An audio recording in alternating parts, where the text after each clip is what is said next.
Good morning, everyone. Welcome to the second day of the Aravali Summit. I am Ayushi from the Center for European Studies at SIS JNU, pursuing my PhD on energy transitions in Europe. After the grand opening yesterday, we have several intellectually stimulating working sessions lined up for today. We now begin with our first working session. I request all of you to please keep your phones in silent mode. The first working session for today is titled Reimagining the Global Order, the Indian Imperative. In a world marked by shifting power balances, climate challenges, technological disruptions, and evolving security concerns, the question of how global governance should be redefined is more urgent than ever. At this juncture, India's voice carries a unique weight, not only as the world's largest democracy and a rising economic power, but also as a bridge between the global north and the global south. Today's discussion invites us to critically examine how India can shape, contribute to, and lead conversations about building a more inclusive, equitable, and sustainable international order. I now invite our chair and the panel for today. Let me introduce Professor Salma Bava, Chairperson and Jean Monnet Chair at the Center for European Studies, SIS, and also Chairperson of the Special Center for National Security Studies at JNU, New Delhi. Professor Bava will chair this session. I invite you to the stage, Professor Bava. We are delighted to have with us Professor Jorge Heine, non-resident fellow at the Quincy Institute, Washington, D.C., and former research professor at Boston University. Welcome, Professor Heine, and thank you for making the long journey to be with us here today. I now invite you to the stage. We also have with us Professor Seong-ho Sheen, who is Dean and Professor of International Security and Director of International Security Center at Seoul National University. Welcome, Professor Sheen, and thank you for taking the time to join us. I now invite you to the stage. Our third panelist is Ambassador Sanjay Kumar Verma, a senior diplomat of the 1988 Indian Foreign Service batch, currently the chairperson of the Research and Information System for Developing Countries, New Delhi. Welcome, Ambassador Verma. I now request Professor Aparajita Kashyap to present our guests with flowers.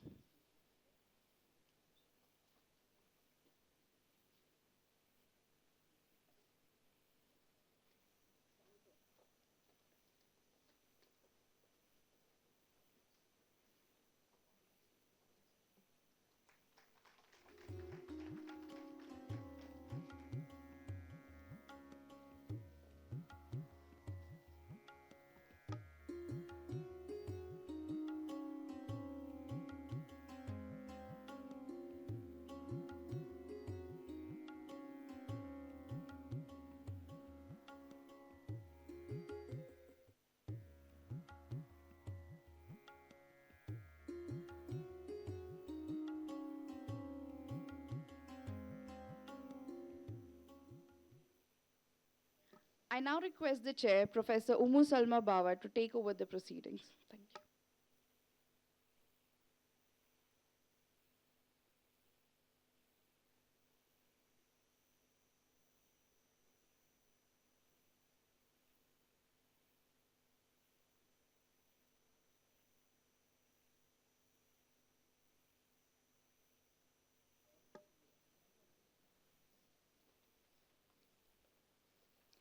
Good morning, everyone, and welcome to the first working session of the day of India and the World Order, preparing for 2047.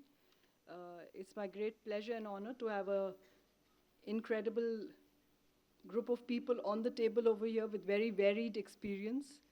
And as we do a deep dive into all of this, I think it's also important to locate what we are discussing today. And before I come to our session, which is Reimagining the Global Order, the Indian Imperative, let me put a few points as the chair so that my panelists will be responding to them. I think a first important issue for us is the speech we had yesterday by the External Affairs Minister. And he said, I quote from his speech, India's destiny that its rise takes place in an exceptionally turbulent era. I think he really laid it out for us. We are in the midst of a transition where the word unpredictability has taken on a new meaning.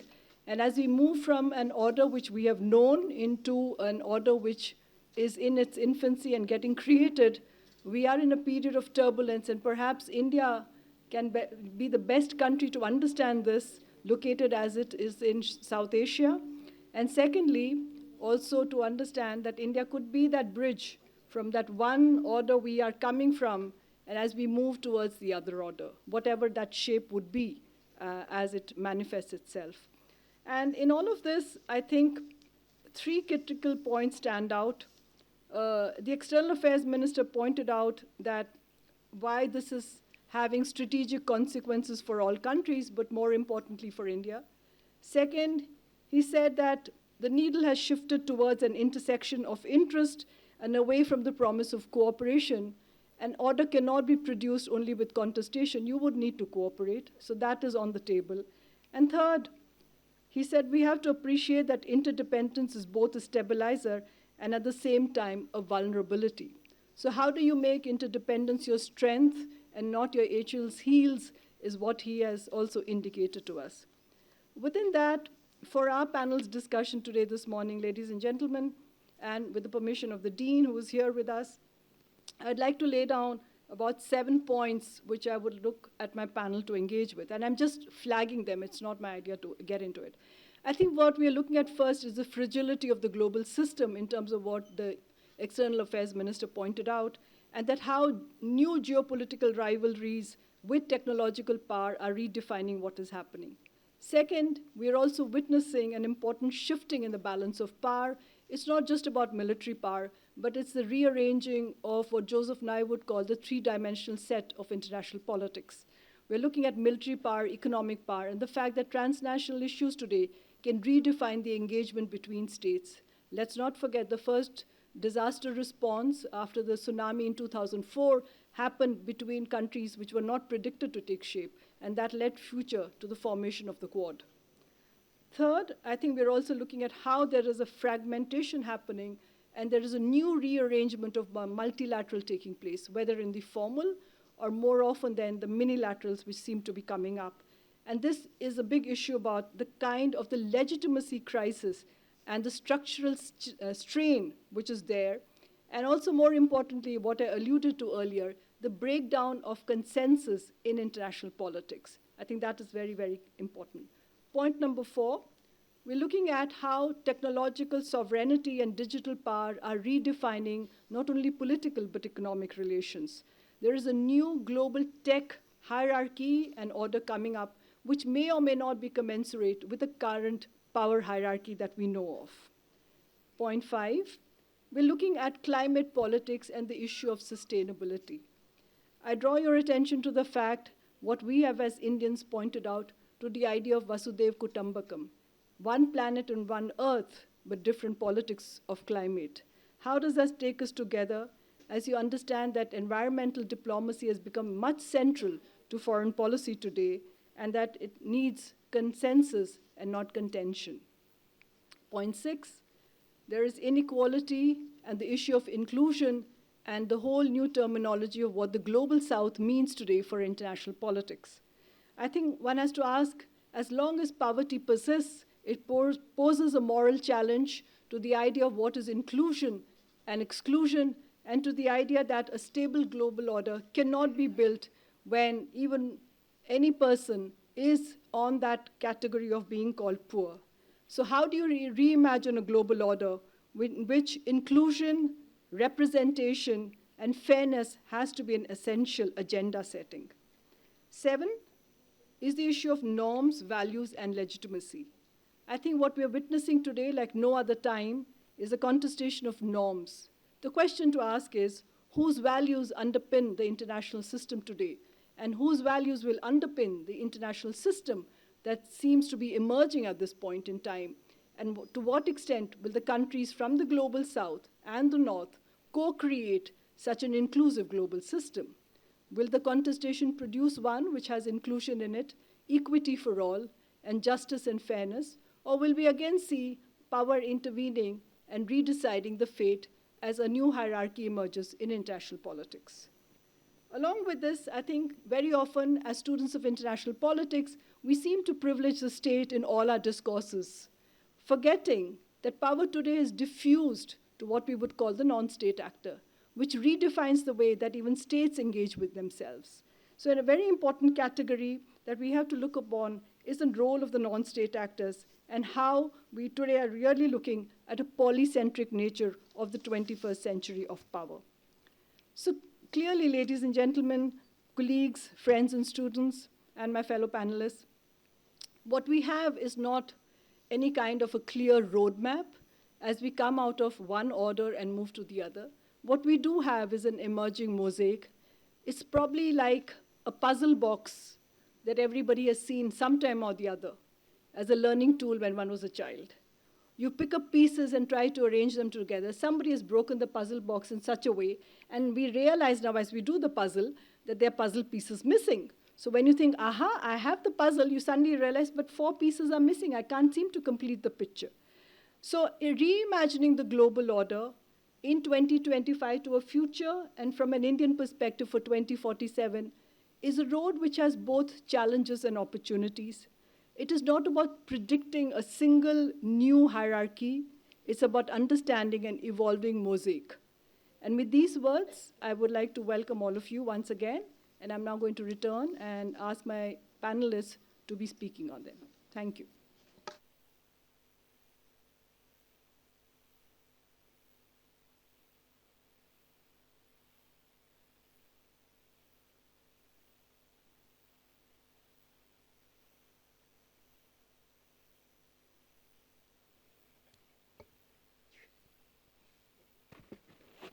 So I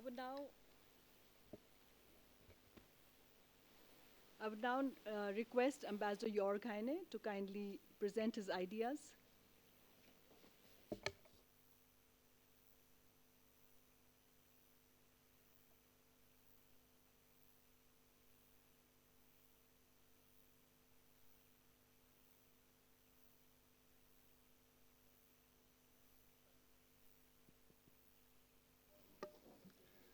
In the first place, let me thank the School of International Studies, and particularly Dean Matu, for the kind invitation to speak at this conference held on JNU's 70th anniversary.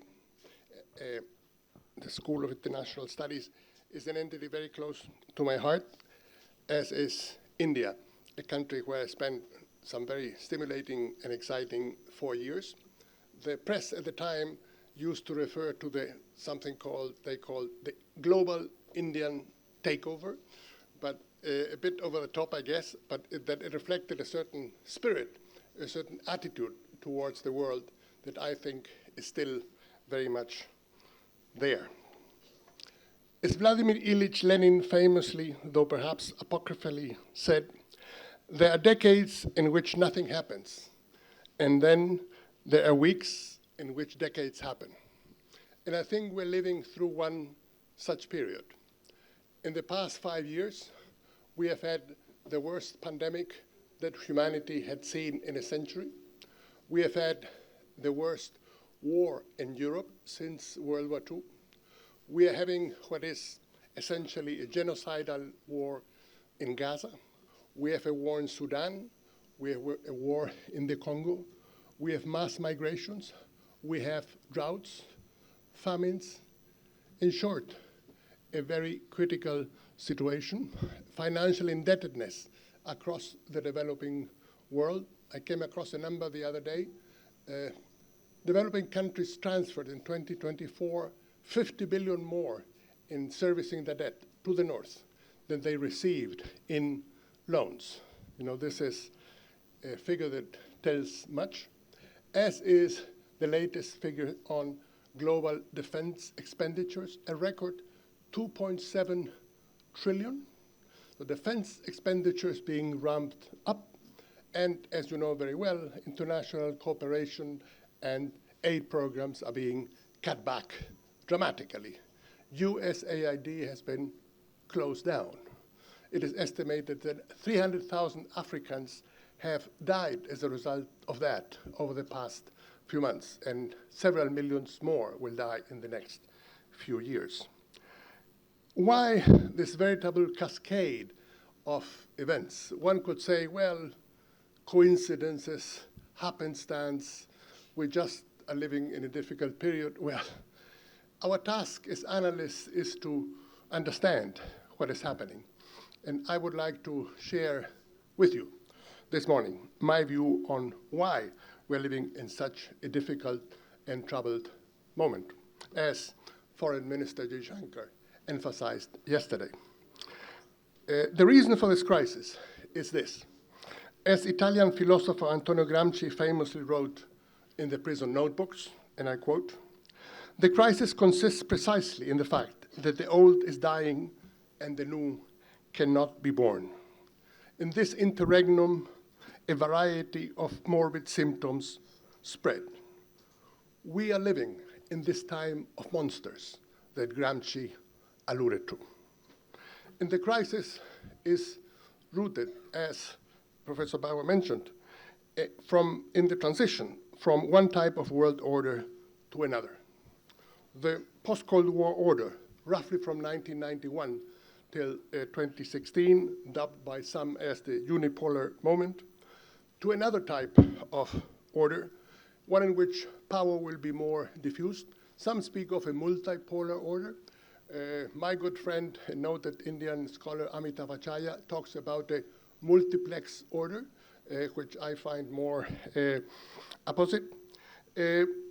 Basically, what we have is that in this transition, the old rules are falling by the wayside.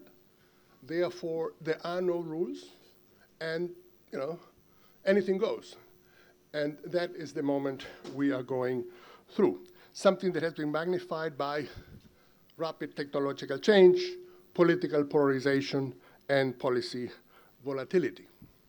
The liberal international order, which made up much of what international politics was framed by in the second half of the 20th century, as you know, established in 1945, was based on certain key principles: multilateralism, free trade, certain key international institutions, the promotion of democracy at home and abroad. To list these principles is to realize how quickly they have been abandoned by those who established them, which is, a really paradoxical situation.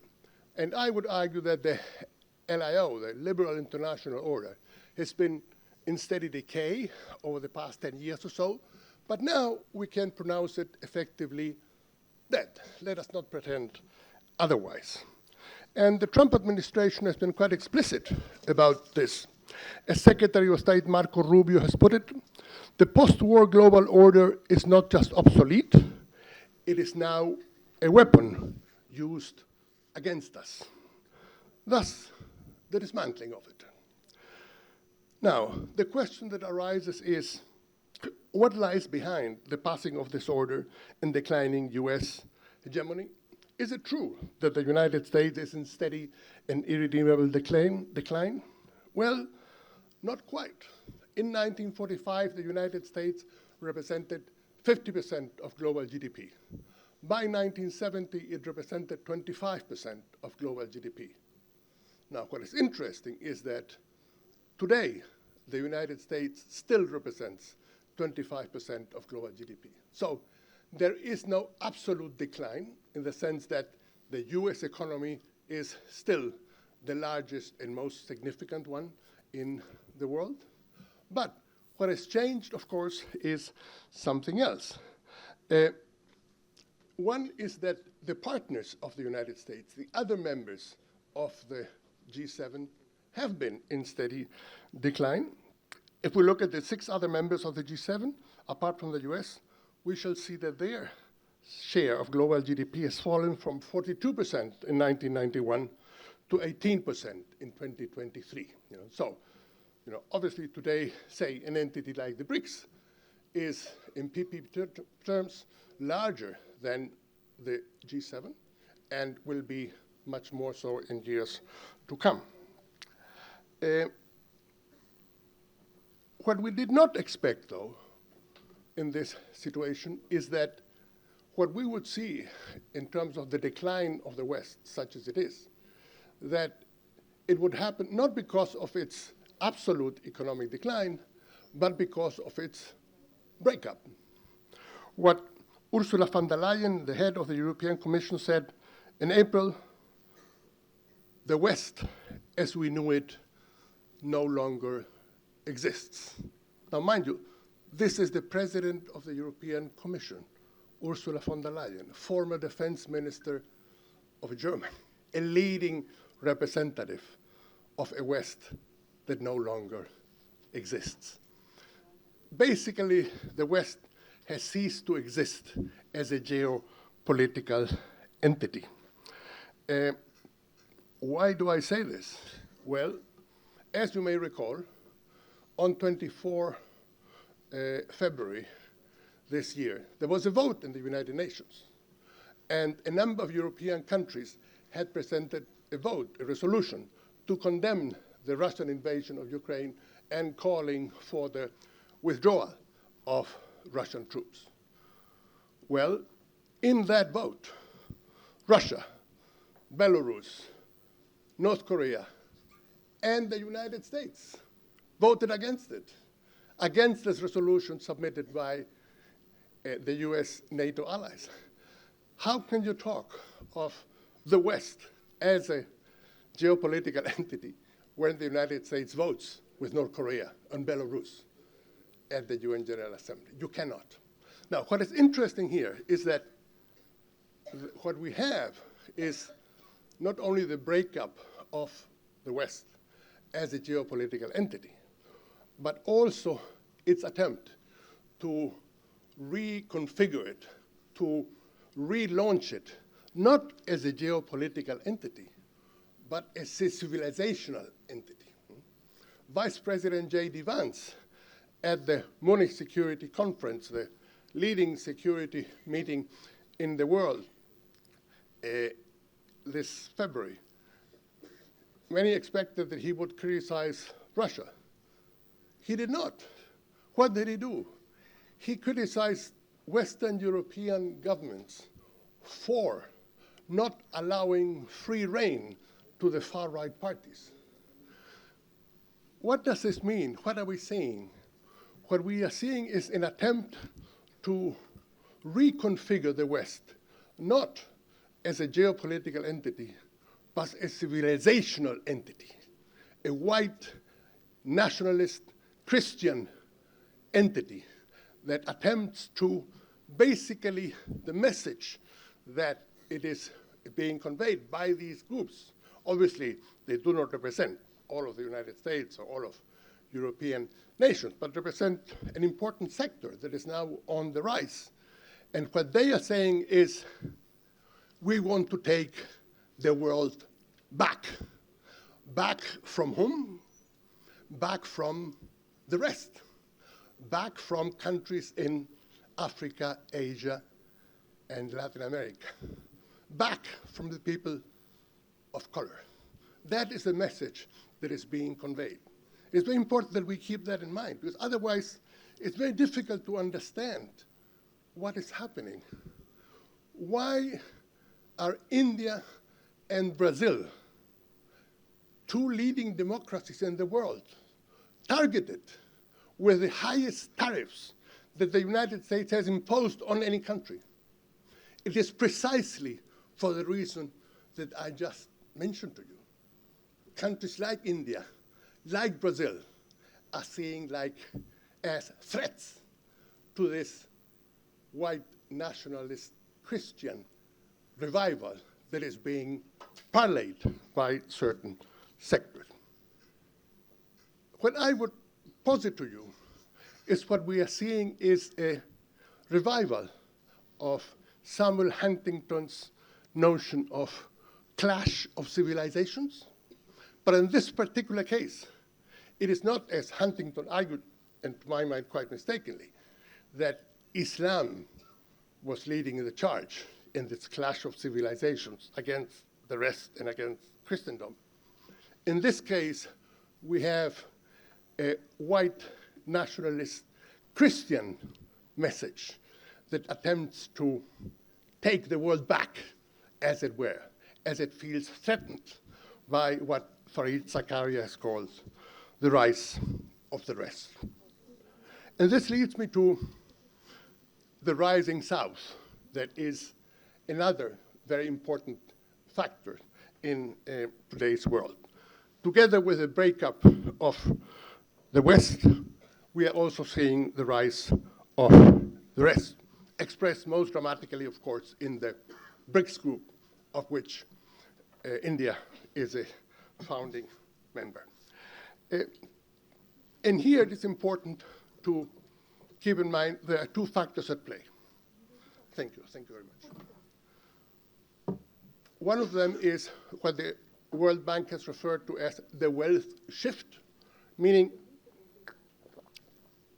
the shift from the world's geo-economic axis from the North Atlantic, which dominated the world economy for 2 centuries. As you know, in the 19th century has been referred to as the British century. The 20th century has been referred to as the American century. But now what we have is a shift of economic wealth, of economic growth, of economic dynamism from the North Atlantic to the Asia Pacific. And here there's a very interesting statistics that I like to use.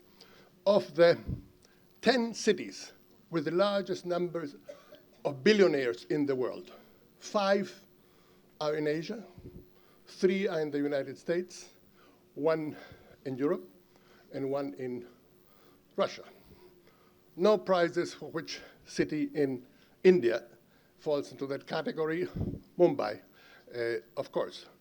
But the point is that the wealth is now being created in this part of the world rather than in the North Atlantic, as was the case in the past. To give you another, we are talking about what the world will look like in 2047. Well, a number of projections indicate that by 2050, of the top 10 economies in the world, 7 will be non-Western, and only 1 will be European. With luck, perhaps 2. What does that tell you? In which direction is the world moving towards? Sure. In this context, and I'll close in just a couple of minutes, where does India stand, and what is the role of India in this context? India's rise, its condition as the world's most populous nation, its high growth over the past 35 years or so, that has led it to be not just at one point the 5th largest economy in the world when it overtook the United Kingdom, but now the 4th largest economy as it overtook Japan. We have, of course, this remarkable situation. I witnessed it very closely when I was here. I was here when President Bush visited, and then when President Obama visited in 2010, I was here for a conference. The United States has made a significant effort to woo India and deploy it in its competition with China, in this great power competition that is a hallmark of our time. And the US-India nuclear deal has been part of that. The US-Indian community in the United States has been deployed to this effect. And as we know, Indian public opinion is very favorable to the United States. So these are important assets that have been deployed in this endeavor. I always thought that India is far too significant a power to let itself be used by ours as a pawn, but that was the playbook. But now the game is up. Washington's unfounded claim to have brokered the peace in Pakistan's recent war with India, the imposition of 50% tariffs on India, the highest earning country in the world, the establishment of a $100,000 fee for H-1B1 work visas. As you know, of the 450,000 H-B1 visas that are given every year in the United States, 72% are given to Indian citizens. So, I mean, this is not a minor thing. And Ambassador Heine, I am going to use the chairs, right? And Sure. I would have to curtail you because otherwise I will not sure, have let my me, two panelists. let me just wrap up. I'll be. So finally, my colleague, former colleague at Boston University, some of you may know her, Professor Manjari Miller Chatterjee. She has used the expression that India is a reluctant power that has been basically focused on its own internal challenges and refused to engage the world as other powers have.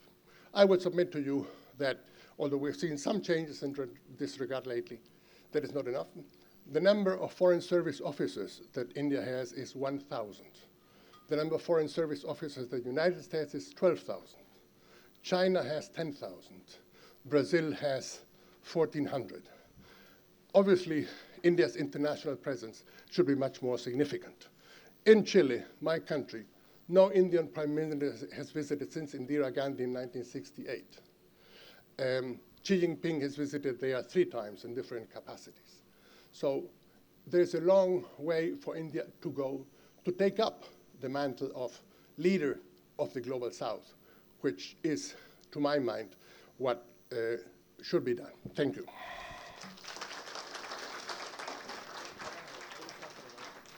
Thank you, Ambassador Heine.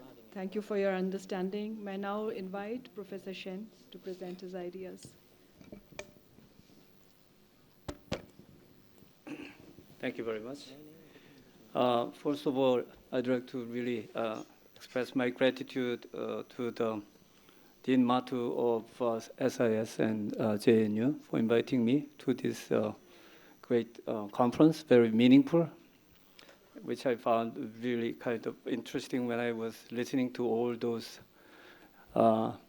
speakers yesterday in your inaugural session. There are many things that really I enjoyed, but much of it I agreed very much. Not only in Indian context, but coming from all Northeast Asia, Seoul, Korea. And I found that, by the way, this is my very first time to be in India, so I'm very excited. And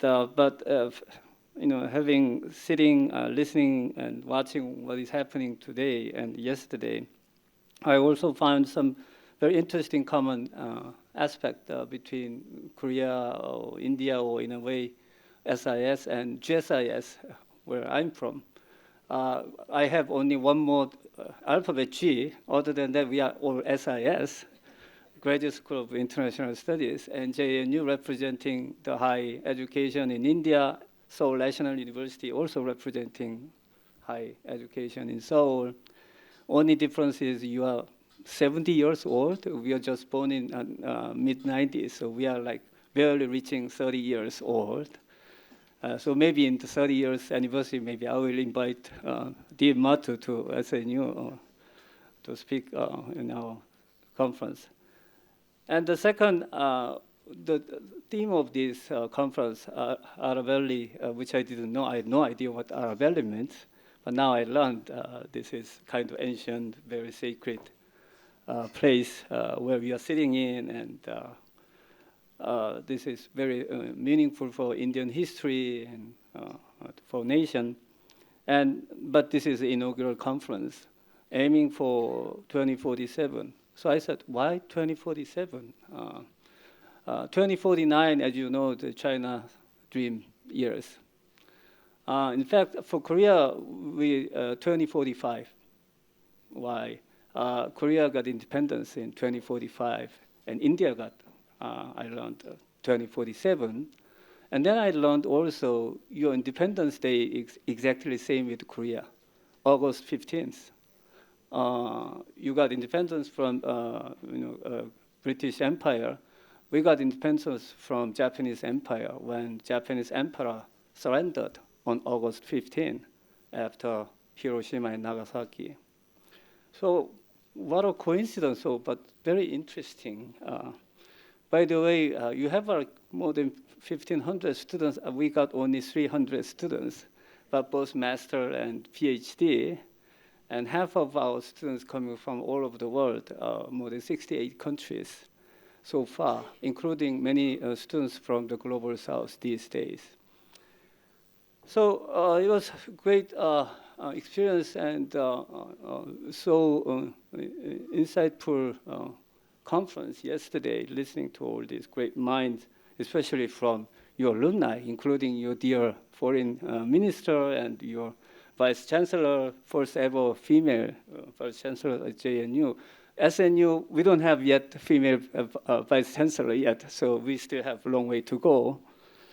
But obviously, SIS at JNU is doing very well. Like, India is doing very well with numbers. I checked IMF data this morning, and India is already number 3 in the world in nominal GDP, beating Japan after taking over the UK, by the way. So when India say 2047, 100 years anniversary of your independence, that India should play more a role in the future with this already very impressive record of economic growth, and also one of the largest democracy in the world, right? And definitely there's lots of space and role that India can play in the coming years and the coming decade. And Korea may be one of your part of that, or also or partner with India in shaping this kind of new global future.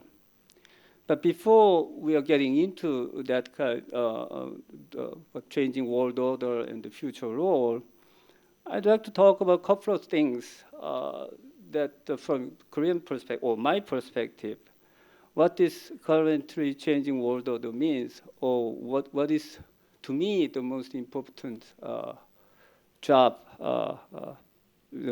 or that I want to tell you share with this young, very ambitious mind in this room. That is, that the troubles are ahead. To get to the 2047, we still have 20 more years to go. But during those 20 years, what will happen? How to get there? I think that's very immediate and most important question to me. How to get there safe? How to get there okay? Because as everybody talks in this room, the world is already in lots of trouble. When you have the leader of the most powerful country on earth at the moment, and speaking in front of United Nations, and tell every delegate representing whole world, saying that because of immigration, all we are going to hell. And the next week, he convened 800 military generals of his own, and then saying that, his country is under attack from within, not by outsiders. There's a deep trouble, which, by the way, happens to be the closest, the most reliable alliance partner for South Korea. So from my perspective, what is going on in this world? What do we do? So that brings me the 3 very important things that we used to take it for granted. That is so precious, and we need to keep it as we are having it right now. Number 1, peace. Number 2, democracy. Number 3, and after all, economic growth, sustainable economic growth. And I think India is doing it so far okay. South Korea, we had our own crisis just 6 months ago, as you know. I never imagined. When I was your age, some 40 years ago, I went to school, college in 80s. In Korea, we call it 80s generation, because I was not studying. Instead, I was throwing rocks to our riot police with tear gas every day. 87, 88, our democracy movement. And some 40 years later, I never imagined similar situation will happen on my watch in 21st century in the middle of Seoul. Okay. So I didn't know what to do, how to understand this is. Korea has been democracy for at least 20 more years. Yes, we are still young democracy. And there's lots of trouble always.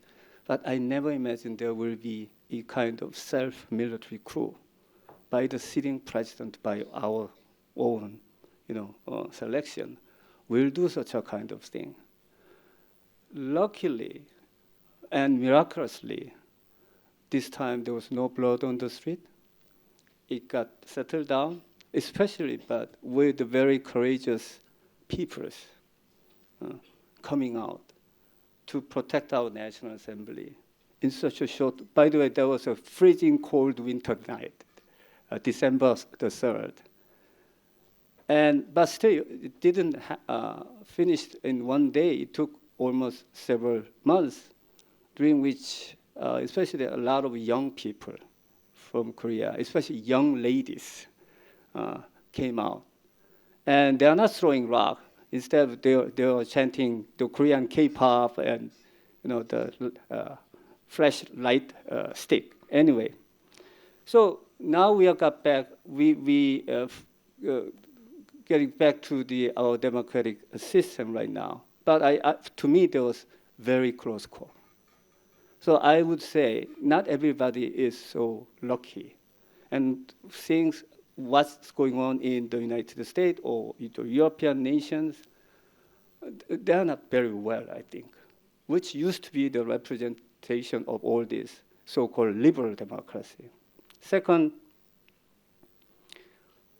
we still got to deal with very dangerous situation, including, in my case, our northern neighbor. You also have enough troubles with your own neighbor. Yesterday, I was listening to your foreign minister talking about how to have a good relationship with your neighbors. But so far, I think both India and Korea, we are very lucky. When I was getting into this international security job 20 years ago, 10 years ago, always Asia is the most dangerous place. People used to say, they would say Taiwan or Southeast Asia, South Asian Sea, East Asia Sea, and which also include always Korean Peninsula. But luckily enough, the war is, I should not say luckily enough, but war is happening in other places, not in this part of the world, for which I'm very grateful. But then that doesn't happen automatically. We have to keep always watch, and we have to put our best effort to manage all this situation in stable manner, which I think India did just a couple of years ago or several years ago with China or your own neighbor. But always there's a potential in both Korea or this part of the world, any part of. But we want to keep our peace, at least in this greater Asia-Pacific era, including China, India, Korea, or Southeast Asia, all that.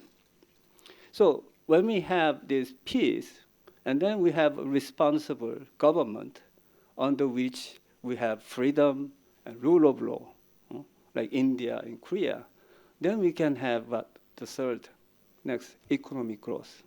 And everyone talks about in this room, yes, we're facing lots of challenge. Global trading order is in complete collapse at the moment. Yet we have to also face this new emerging critical technology with all these climate change and transnational issues. And under these circumstances, how do we keep our economic sustainable growth for the next 20 years?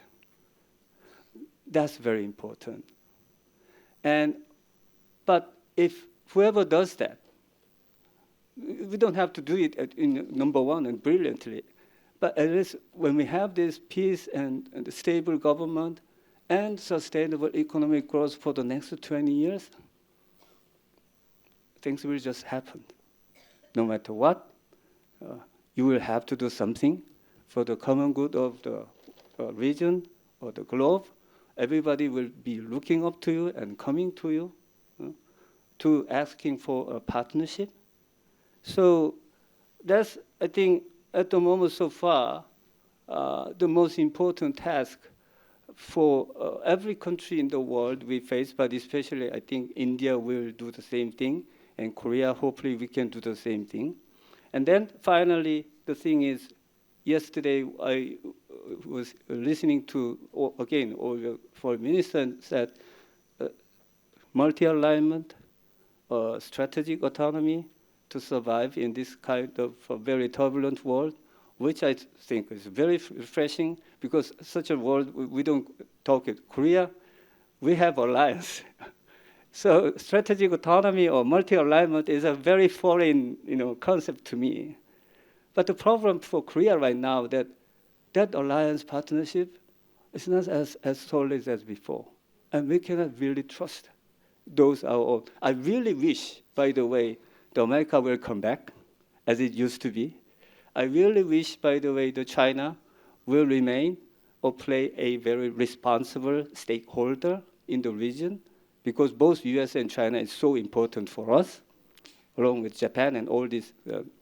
But that kind of my wish may not come true, or I cannot really expect that will be the case.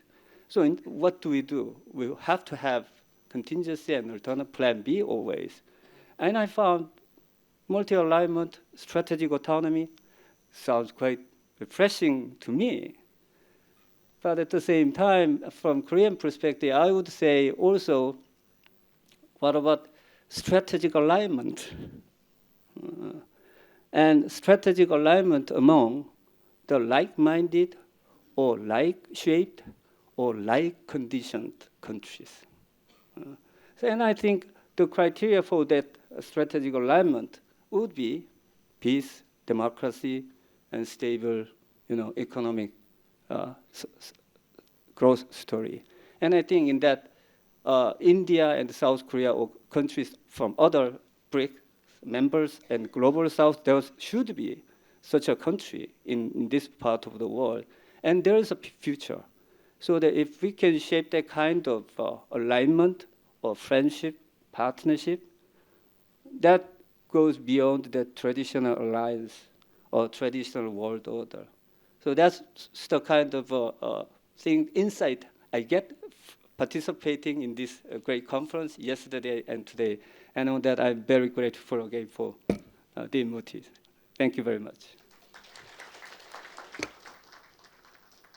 Thank you, Professor Shen. And I think after those two presentations from two different sides of the hemisphere, I suddenly realized, one from Chile and the other from South Korea, it's a time to recenter and get the attention back to where we are on India. And Ambassador Verma, I'm very happy to invite you to present. Thank you, Chair. Thank you for inviting me to this panel. Now, first thing which I want to make very clear, I'm not a researcher. I'm a practitioner. So there will be a bit of difference between what you hear from the contents of textbook and research scholar's perspective, and then from the perspective of a practitioner. During my own career, I have seen a few dimensions of international relations. By training, I am a nuclear scientist. I used to be next door to you at IIT Delhi. So I don't claim anything on international relations related domains. I have seen competitive coexistence by being in China and by watching China for 14 years. I have seen fight for statehood when I was on a non-diplomatic assignment to Taiwan. I've seen conflicts when I was ambassador in Sudan. I've seen peace when I was in Japan. I've seen counterterrorism in my most recent assignment to Canada, I've seen technology, a lot of it, and disaster mitigation, which was also mentioned by the chair earlier. History we can keep talking about, but history is passé. For me, future is the treasure, and future is the play field. So we have to look at the next phase of our national life, which is the future. So in the future, from current global disorder, how do we reach order? And what role India can play, at least till 2047. Those who are aware of Brownian motion would know how disorder will give rise to more disorder, finally before reaching an average, which will be order. So what you're going to see from now till 2047, I'm keeping 47, but it may even go beyond, is the turbulent periods in the world. Turbulence had already been explained by my two co-panelists, and I will not like to go into that once again. Now, when India is approaching 2047 as the centenary of its independence, the core question before us is not whether India will rise further in the global hierarchy. Most data points on demography, and you are proof of that, economy, technology, and culture already suggest that this is inevitable. The real challenge is, what kind of power will India choose to become? The real challenge is, with what vision of international order will it engage the world? This is not simply a matter of ranking in GDP figures. This is not simply a ranking in your markets. This is not simply a ranking of your technology. It is a matter of defining the contents of India Rise. And that is what is extremely important, I think, for this cohort to understand. So therefore, I would like to go into multiple dimensions of this while still remain focused on India and see where we are going to be. So I had just a little while ago talked about the Brownian motion.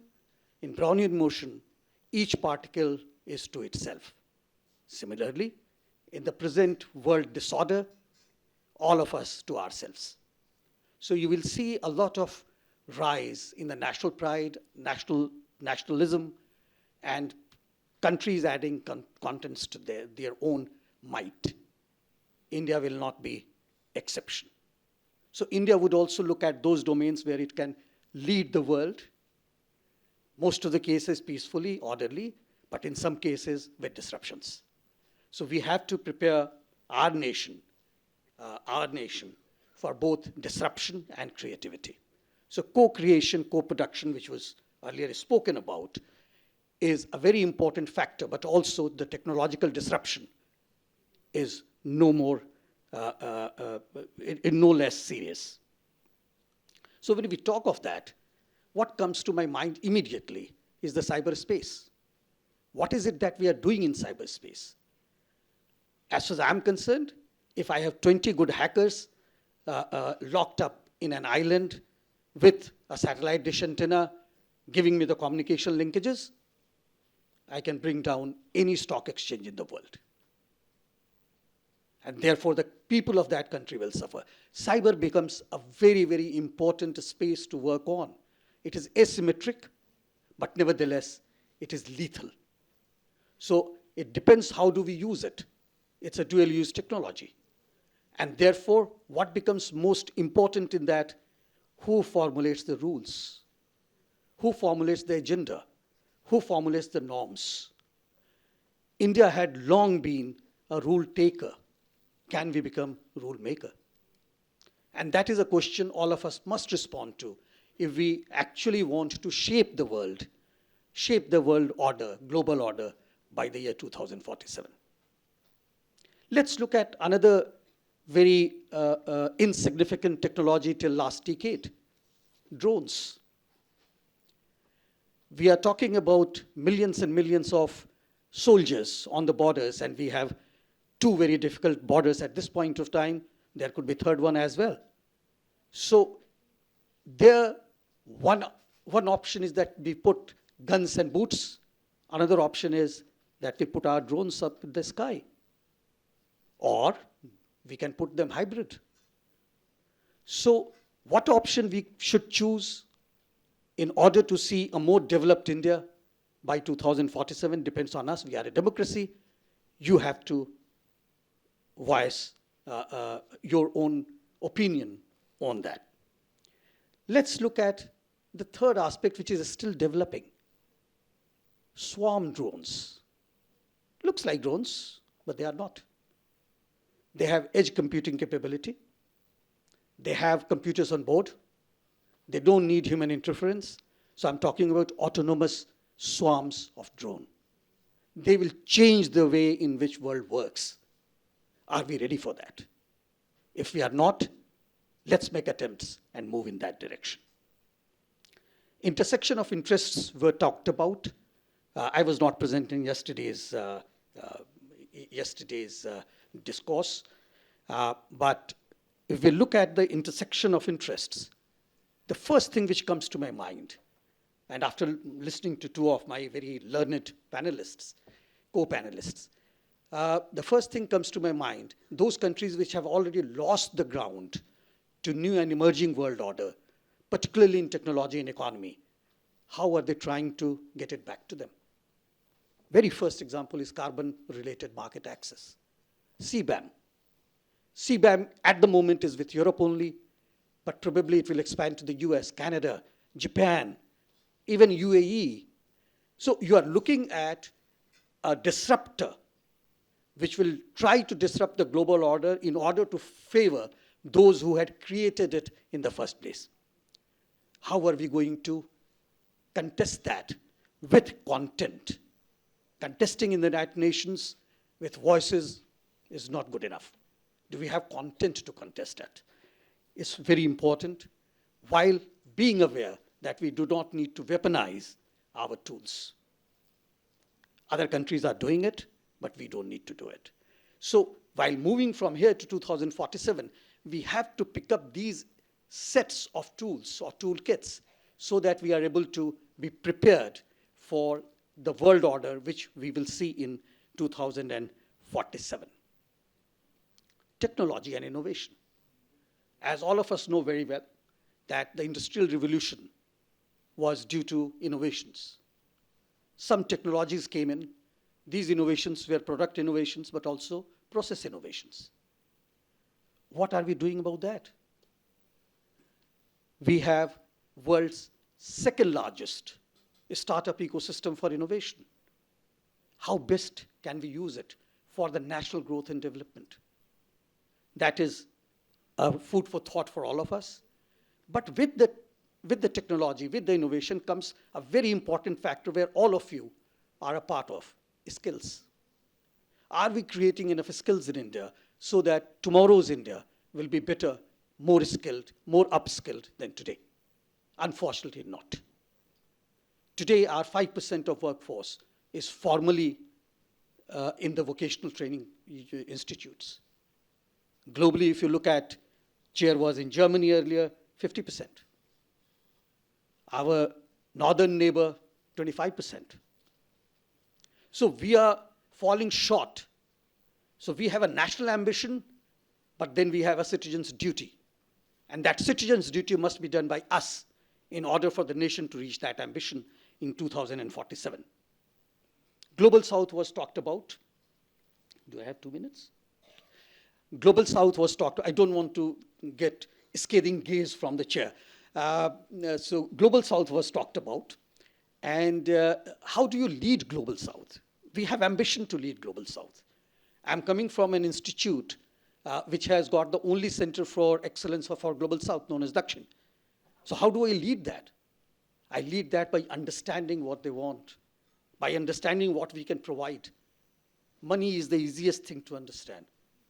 But there are skills to be created, there are capacities to be built, there are technologies to be transferred, there are consensus to be built. So what another co-panelist was talking about, strategic realliance. We are not allied to any country. We are not an alliance. Many countries have alliance practices and have experienced them.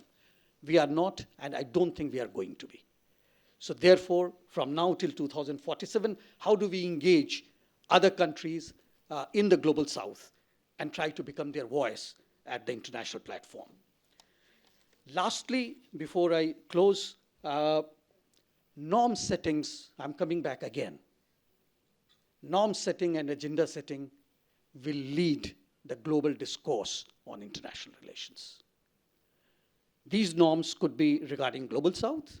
These norms could be regarding lines of credit. These norms could be regarding technology transfer, climate change, you name it. In ITU, if you look at very technical subjects, 6G is being debated. How do you set those norms? Because those norms will tell you where your nation should be led. Then your leadership, our leadership, will take the right step in that direction to make India more relevant to the world. I'll stop here, Chair. Thank you very much for giving the opportunity. Thank you, Ambassador Verma. We've had 3 wonderful presentations, such a rich menu of ideas presented. I'm going to keep off from the chair's prerogative and opening up the floor immediately to questions. Can you kindly put up your hand and we will have the roving mic come to you. So I can see a hand on the right-hand side. Is that Monish? Thank you so much. Thank you so much. Direct question to Ambassador Heine. Request, since we are recording, have everybody identify themselves. Thank you. I'm Monish Tarangbam. I am from the Chintan Research Foundation. My direct question to Ambassador Heine. Ambassador, you speaking about the speeches of Jerry Vance and Jerry Vance, the Vice President of US, and you argued that there was a sense of the West fracturing and this Christian sort of right wing trying to take back leadership from the rest, the rise of the rest. But my contention, and just to be more provocative, isn't it the case of sections of the West trying to take back leadership not from the rise of the rest, because I argue that the rise of the rest hasn't really risen to really sort of challenge the West. So my argument is whether it was sort of an argument of taking it back from the internationalists, from the globalists, and from the purveyors of multilateral globalization from within the West itself, and not from the rise of the rest. Thank you so much. Okay, thank you. There was a lady right over there. Can I have the next 2 people who want to ask the question? Okay, the gentleman in the center, one gentleman there, and our colleague. Can you all stand up, because then it's easier. I'm going to take all the questions together. We are against time. If you all had come in earlier, we would have had more time. Good morning. My name is Rajshri Deval. Short questions. Yeah. I am a PhD scholar from Center for East Asian Studies, SIS. I have a question for Ambassador Heine. Sir, you've mentioned about how West is trying to reconfigure itself as a civilizational entity, but I don't see it as a reality because of the economic interdependence that we have and in the present times of globalization. So what is your take on it? Thank you. Hi, sir. My name is Sankalp Chaturvedi. I am from DAD. Yeah, I am from DAD. I am pursuing PhD. Sir, you talked about the falling of the Western world order. Everyone is talking about it, but I think it has more to do with who killed the Western order. The West itself killed the Western order. Thank you. Who killed the Western order? Please sit down. Okay. In order of time, yes. No explanations. Please, thank you. Next.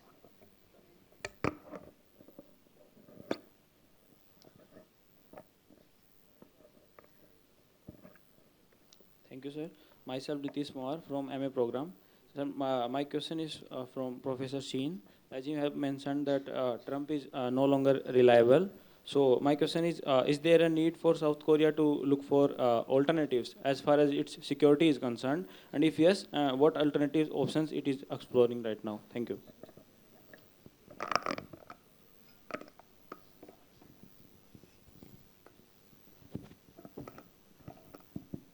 all excellent presentations. So we have moved, the scholarly and policy debates have moved from getting China wrong to getting America wrong now.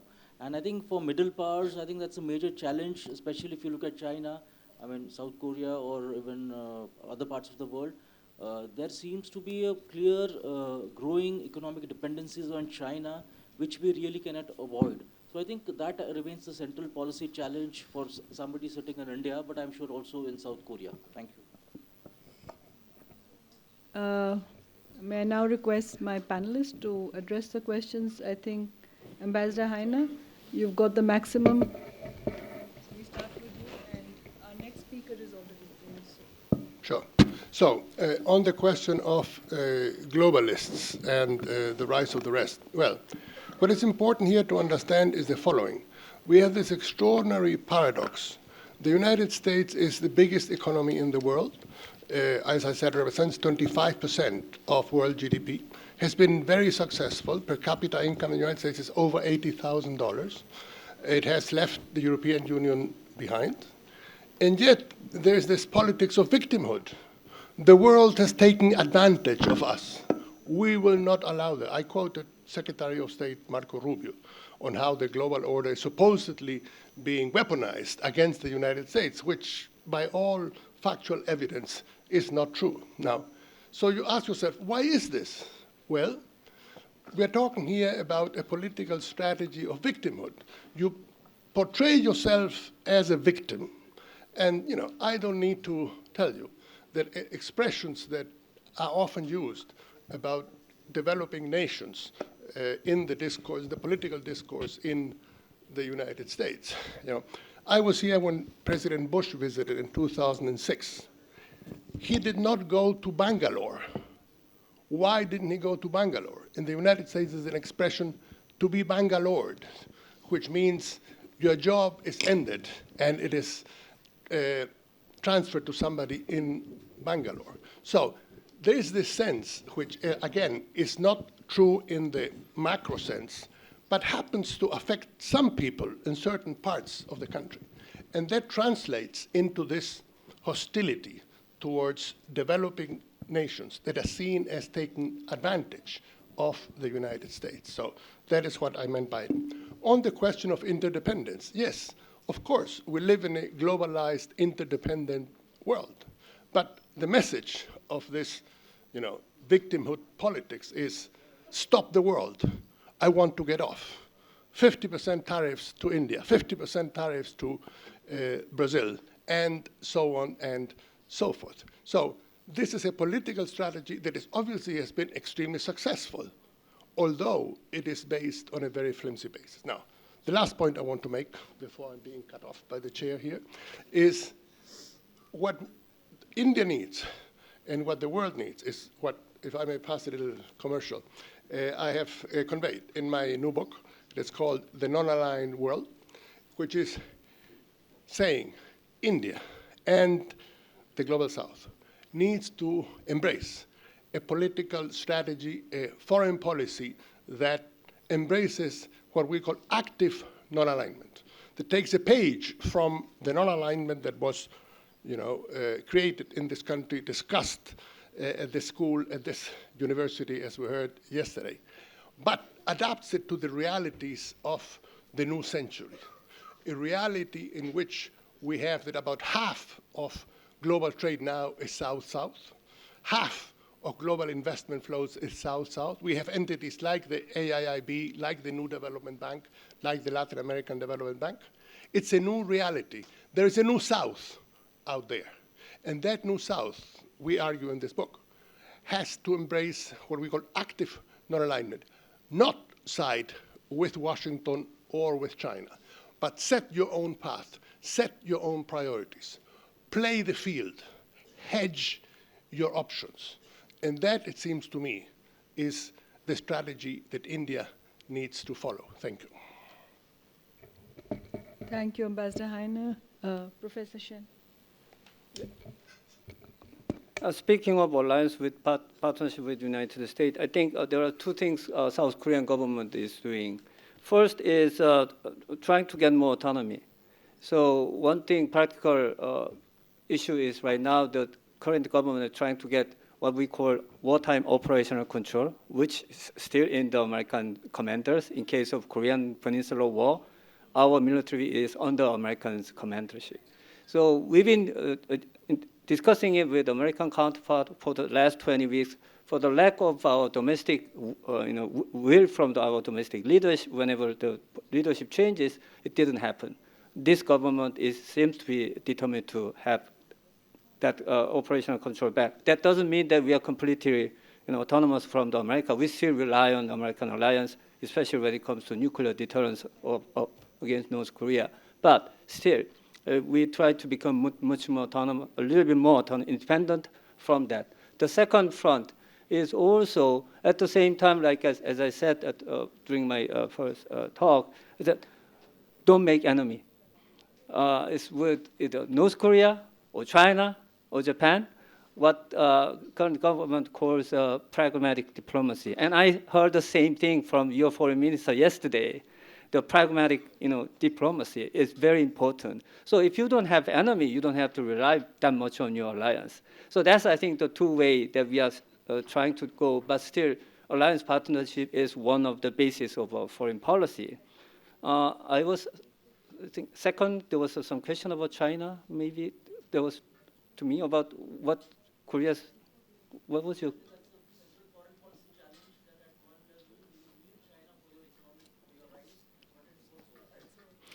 Yeah. We always had debate that dilemma, especially we are trying to both, wiggle between U.S. alliance and the China economic. But the thing is, no matter what you do, it's our geostrategic or political destiny. We are right next to China. And I always say, try to find the common ground with China rather than try to find the different interest.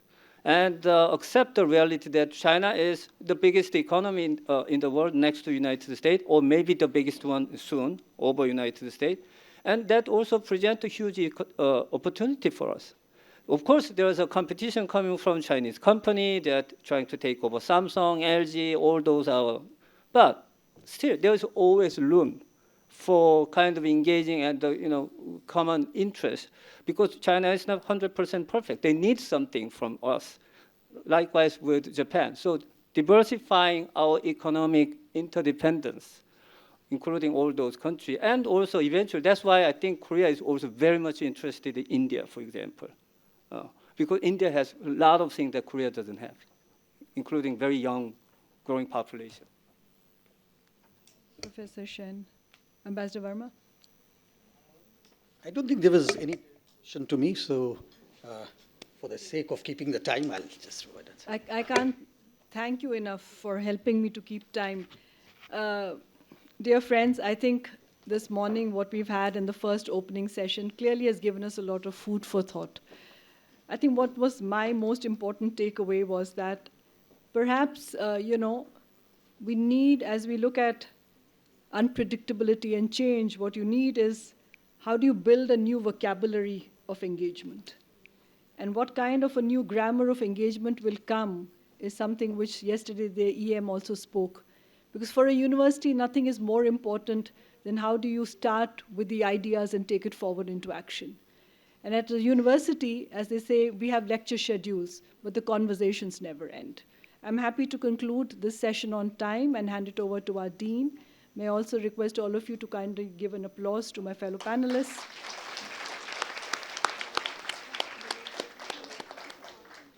I thank the chair and the panelists for this enlightening session. The session has highlighted India's potential not only as a participant but as a shaper of the international system. I would like to invite Professor Parajita Kashyap to present our guest with mementos.